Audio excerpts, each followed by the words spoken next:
رسول اللہ کی اندھے نجدی دیکھ لے قدرت رسول اللہ کی. نبی کا اشارہ پا رہا ہے تو سورج واپس پلٹ آ رہا ہے. نبی کی انگلی کا اشارہ چاند پا جائے تو چاند کے ٹکڑے ہو جائے. آقا کی عظمت کا دیکھتے چلے. نبی اشارہ فرماتے ہیں تو درخت اپنی جڑوں کو اکھیڑ کر کے بارگاہ نبی میں حاضری کی سعادت حاصل کرے. نبی اشارہ فرما دے تو اونٹ نبی کی بارگاہ میں آ جائے. آقا اشارہ فرما دے تو کنکریاں کلمہ پڑھنے لگے. نبی اشارہ فرما دے تو زمین پھٹ جائے. نبی دونوں اشارہ فرما دے. آقا کریم صلی اللہ علیہ وسلم کو رب تبارک و تعالیٰ نے وہ پاور اور اختیار و طاقت و قوت عطا فرمایا ہے کہ میرے آقا علیہ الصلوۃ والسلام اشارہ فرما دے تو دریا کی موجیں رک جائے. نبی اشارہ فرما دے تو ہواؤں کا رخ بدل جائے. نبی اشارہ فرما دے تو چاند پھٹ جائے, سورج واپس پلٹ آئے. یہ میرے آقا کی شان ہے, یہ مصطفیٰ کی عظمت. سبحان اللہ. نعرہ نعرہ رسالت پیغام حق کانفرنس مسلک اعلیٰ حضرت. ایمان کی روشنی پیدا ہو گئی. تب تک حبیب یمنی نے کہا یا رسول اللہ مجھے کلمہ پڑھائیے, دامن اسلام میں داخلہ لے لیجیے. سبحان اللہ. حبیب یمنی نے کلمہ پڑھ لیا, اشہد ان لا الہ الا اللہ واشہد ان محمدا عبدہ ورسولہ. کلمہ پڑھنے کے بعد اب جب کلمہ پڑھ لیا تو نبی کی محبت دل میں پیدا ہو گئی. اب بار بار ٹکٹکی باندھ کر کے آقا کے رخ نبوت کا دیدار کر رہا ہے, دیکھتے ہی جا رہا ہے, چہرے سے نگاہ نہیں ہٹ رہی ہے. آقا کونین صلی اللہ تعالی علیہ وسلم سے مناظرہ کرنے آیا تھا, مگر آقا کونین صلی اللہ علیہ وسلم پر جب حبیب یمنی ایمان لے آیا تو آقا ارشاد فرماتے حبیب اور کیا چاہتا ہے. سبحان اللہ, سبحان اللہ. حبیب اور کیا چاہتا ہے بتاؤ. یہ کون کہہ سکتا ہے جس کے پاس دینے کی طاقت ہو؟ یہ کون کہہ سکتا ہے؟ لوگ کہتے ہیں کہ نبی کونین صلی اللہ علیہ وسلم کے تعلق سے غلط عقیدہ اور غلط افکار اور غلط نظریات لوگوں کے درمیان بیان کرتے ہیں, لیکن حق کا پیغام میں آپ کو پیش کر رہا ہوں. نبی کونین صلی اللہ علیہ وسلم کی عظمت سے دیکھیں. آقا کونین صلی اللہ علیہ وسلم خود ارشاد فرماتے ہیں واللہ یعطی انما انا قاسم. اللہ دیتا ہے, میں بانٹنے والا ہوں. اللہ دینے والا ہے, میں بانٹنے والا ہوں. اور حقیقت تو یہ ہے کہ دنیا میں جتنی بھی نعمتیں بڑھتی ہیں وہ سب در مصطفیٰ سے بڑھتی ہیں. آقا کونین صلی اللہ علیہ وسلم کے دربار گہربار سے بتا کرتی ہے.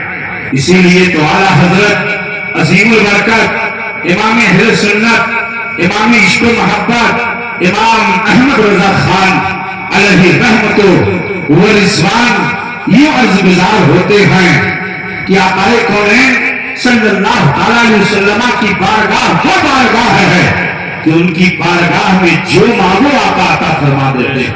نبی کونین صلی اللہ علیہ وسلم کی شان عطا یہ ہے کہ حضور کی بارگاہ میں مانگنا یہ شرک نہیں ہے, بدعت نہیں ہے, حرام نہیں ہے. صحابہ کرام نے بھی حضور کی بارگاہ میں مانگا. آقا کونین صلی اللہ علیہ وسلم کی بارگاہ میں صحابہ نے بھی استغاثہ کیا ہے.